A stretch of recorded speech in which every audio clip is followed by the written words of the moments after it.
they're going to be seeking a very accelerated framework for denuclearization. The complexities of this have always been part of the problem, verification protocols. Lifting of sanctions, economic assistance. But all of this has to be based on a front-loading of concrete steps. And the fact that the two leaders could meet and fail to reach a substantive agreement raises the stakes about this summit. How should President Moon position himself between President Trump and Kim Jong-un? Helping to equip the American side with a more sophisticated and accurate understanding. The South Koreans explaining the harsh truths about President Trump, about the military options, so that they don't believe that Washington is bluffing.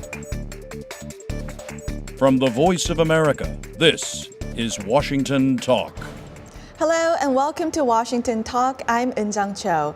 President Donald Trump and North Korean leader Kim Jong-un are now anticipated to meet in May or early June. The Trump administration made clear that it rejects incremental and phased deals and vowed there will be no reward for North Korea without irreversible denuclearization. How will the negotiations be different this time?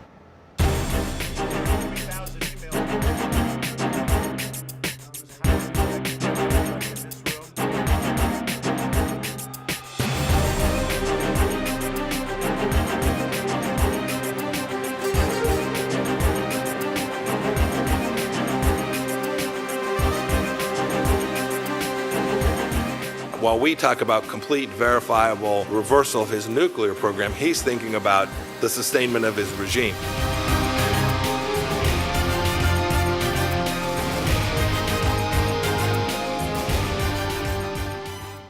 Now my guest today, Ambassador Alexander Vershbow, Distinguished Fellow at the Atlantic Council. He served as U.S. Ambassador to the Republic of Korea from 2005 and 2008 and held numerous senior positions, including Deputy Secretary General of NATO. Back in the studio with us today, Mr. Frank Jannuzi, President of the Mansfield Foundation and former advisor to the Senate Foreign Relations Committee. Welcome to both of you. Good morning. Good morning. Ambassador, let me begin with you. Secretary of State nominee Mike Pompeo said that there will be no reward for North Korea without irreversible denuclearization. And he also mentioned that in the past, the sanctions has been relaxed too quickly. So what is the idea that U.S. have regarding the denuclearization of North Korea, the framework or the formula? Yeah. Well, we don't know for sure what the administration's position is, but I expect they're going to be seeking a very accelerated framework for denuclearization. You know, they may even set a deadline of 1 year for completion of the process.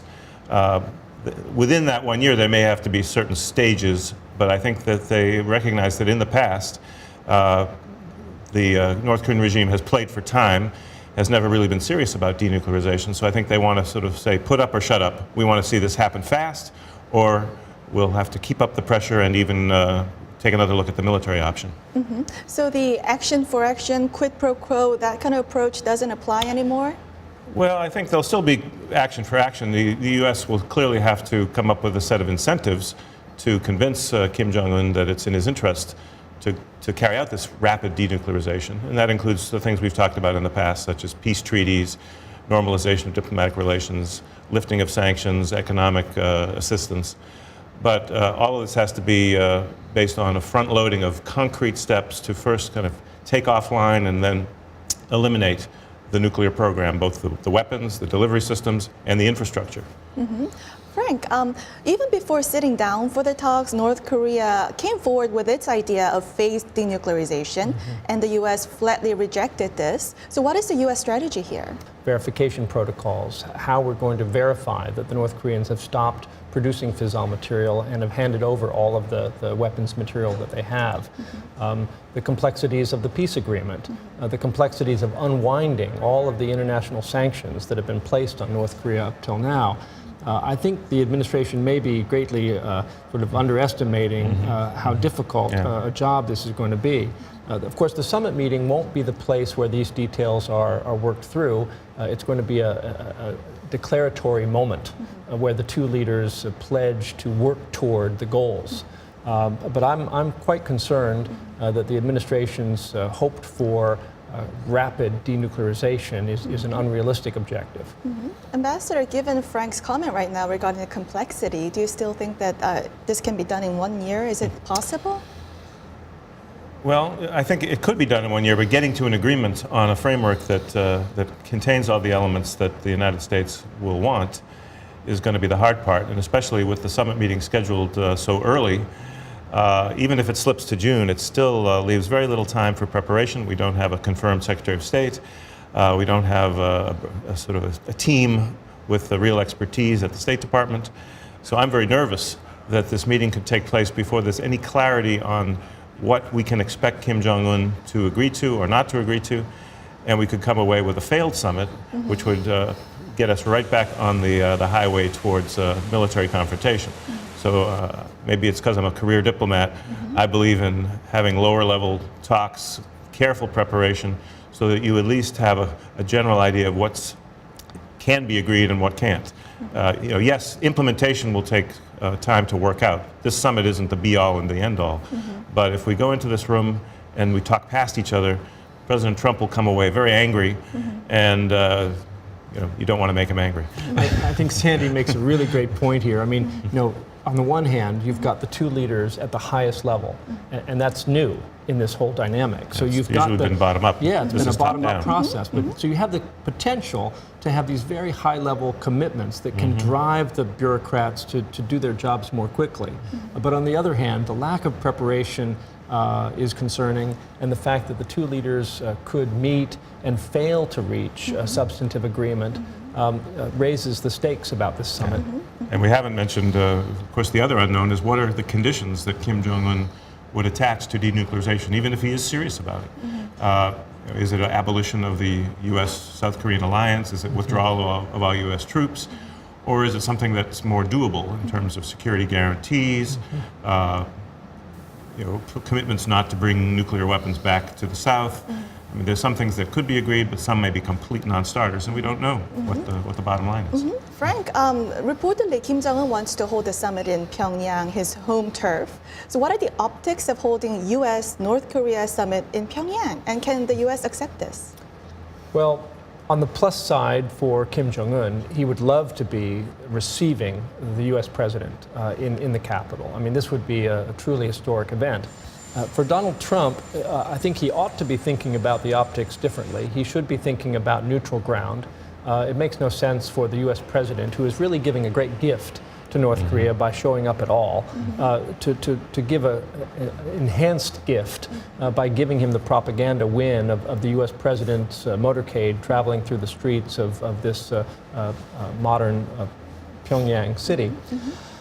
I would hope that he would choose Ulaanbaatar or the DMZ or someplace neutral ground. Ambassador, we just talked about the venue now regarding the agenda. To control the agenda, should the United States press North Korea over human rights issues during the upcoming talks? Well, I think if we're going to have a lasting, normal relationship with North Korea, they're going to have to address not just U.S. but international concerns about human rights. So I would hope that it would at least be mentioned. But it isn't an immediate priority for these negotiations. Obviously, we have to get to the nitty-gritty of denuclearization, verification, and all those things. But Kim Jong-un should know that human rights are not going to go away. I agree with the ambassador. It's very important that the U.S. lay down a marker here. The ultimate end game is denuclearization and peace. And the U.S. president should be honest with the North Korean leader that full normalization of U.S.-North Korea relations isn't going to be possible as long as the North Koreans are so completely outside of the norms when it comes to respect for international human rights conventions. Ambassador, how do you rate the current level of cooperation between the progressive Moon government and the Republican Trump administration? I've been impressed how good the cooperation has been and how close the coordination has been. I was ambassador when Roh Moo-hyun was president, and coordination was, well, shall we say, uneven during that period, with also a conservative administration in Washington. I think Moon Jae-in, having been an advisor to Roh Moo-hyun, has learned some lessons. But he also knows that we're not going to succeed unless Seoul and Washington are absolutely in full alignment, present a consistent message to the North Koreans, to the Chinese, to other players, so that we can actually get to a substantive outcome that is in both interests. But I think he knows that the U.S. is the key. Inter-Korean dialogue has taken us to a much more promising situation, and I'm happy also to see just the tensions reduced on the Korean Peninsula. But it's absolutely essential, particularly as we go into these crucial weeks leading up to the two summits, that good coordination continue. And Frank, speaking about allies, you've just been to Japan and met with Prime Minister Abe, and Prime Minister Abe is coming to Washington, D.C. in a few days to meet with President Trump. Are there concerns that the United States may just focus on protecting its homeland from North Korea, especially given President Trump's America First policy? Well, there are many concerns in Tokyo that Japan may be sidelined by this summitry. They've seen Xi Jinping meet with Kim Jong-un. In a few weeks, we're going to see Kim sit down with Moon Jae-in, and then subsequently the Trump-Kim summit.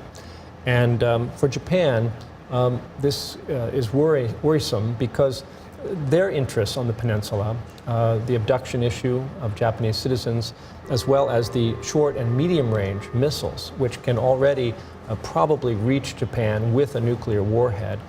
They're worried that these issues are going to be sidelined in both the North-South summit as well as the U.S. Meeting with Kim Jong-un. So I'm confident that Prime Minister Abe will remind President Trump, whether meeting in Mar-a-Lago or in Washington, that he hopes that the U.S. will keep the allied equities very much on the top of the agenda.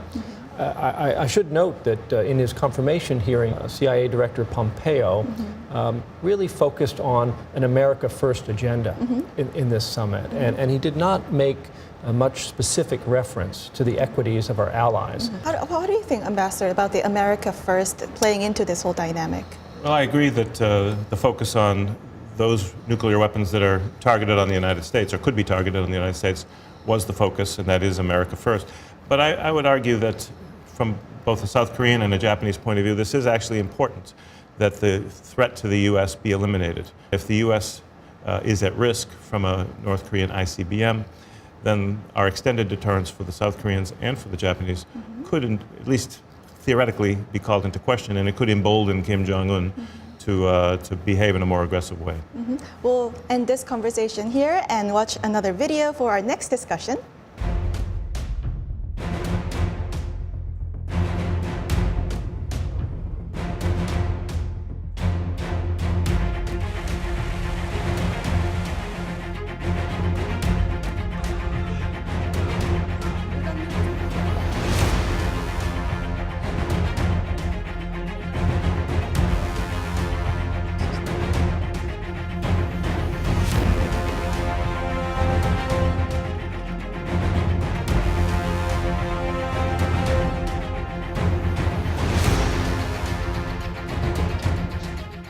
Now, while the world awaits the meeting between President Trump and Kim Jong-un, South Korean President Moon Jae-in meets with the North Korean leader first. The third ever Inter-Korean Summit after 11-year hiatus will be held at the Truce Village of Panmunjom in 2 weeks.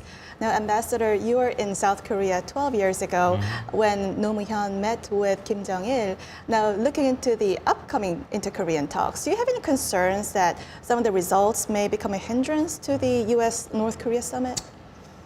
Actually, I'm not too worried about that. First of all, because the Moon Jae-in government has been scrupulous in coordinating closely with the United States. We just had Chung Eui-young making a secret visit, meeting John Bolton, and I think demonstrating the desire of South Korea to ensure that our positions are absolutely aligned. At the same time, I think inter-Korean cooperation, if there is a further advance in that in terms of cultural exchanges, people-to-people contacts, family reunions, that creates a good atmosphere going into the Trump-Kim summit. And I think the South can help us get some clarity about where North Korea is likely to agree and where they're not likely to agree, so can avoid some of these risks that I was talking about in terms of lack of preparation, unclear expectations leading to a crash rather than a breakthrough at the North Korean summit. Frank, some experts do point out that if President Moon eases sanctions on North Korea or gives economic incentives, this may become a hindrance. What are your thoughts? Well, there's always the risk that the South might somehow relax the pressure. I don't think there's much danger of that at this summit. The UN sanctions are very clear. The terms of them very explicit. And whatever the South might give in a marginal way on humanitarian assistance or on unilateral sanctions, I don't think will have a decisive impact on the fact that the North Korean government will remain under both economic and diplomatic pressure and isolation as President Trump sits down with Kim. I think that the South Koreans really have learned lessons from the previous summits, and I think they're going to demand a higher level of reciprocity out of the North this time around. I certainly hope so. Speaking about lessons, Ambassador, you were there when there was an inter-Korean summit. What lessons can we draw from the past experience? Well, I think one lesson is you need to insist on reciprocity. I think both Kim Dae-jung and Roh Moo-hyun were guilty of sort of giving too much just to have the summit. Maybe there was too much emotion invested in having those summits. And it, I think, only encouraged the North Koreans to continue to raise their demands rather than be flexible and make a reasonable deal. So I think there too, Moon Jae-in always talks about how maximum pressure will be maintained until there's actually some concrete steps towards peace by North Korea. And I think if he sticks to that, we're okay. Yeah, Frank, how should President Moon position himself between President Trump and Kim Jong-un? Well, I think the key will be not positioning himself really in between the U.S. and North Korea, but rather facilitating the dialogue and as Sandy said, helping to equip the American side with a more sophisticated and accurate understanding of where the North Koreans are coming from right now. That North Korean negotiating team, I've met all of them. I think Sandy probably has too. It's basically the same team they've had for 25 years. And on the American side, it's a lot of new faces and one or two old faces that may not bode well. I mean, John Bolton's experience with the North Koreans has not been very constructive. So the U.S. side needs that roadmap that the South Koreans are helping to construct. And it's really good for the United States that the North-South summit comes first because it will help the Americans prepare. And of course, it goes the other way as well in terms of the South Koreans explaining the harsh truths about President Trump, about the military options, so that they don't believe that Washington is bluffing. Right.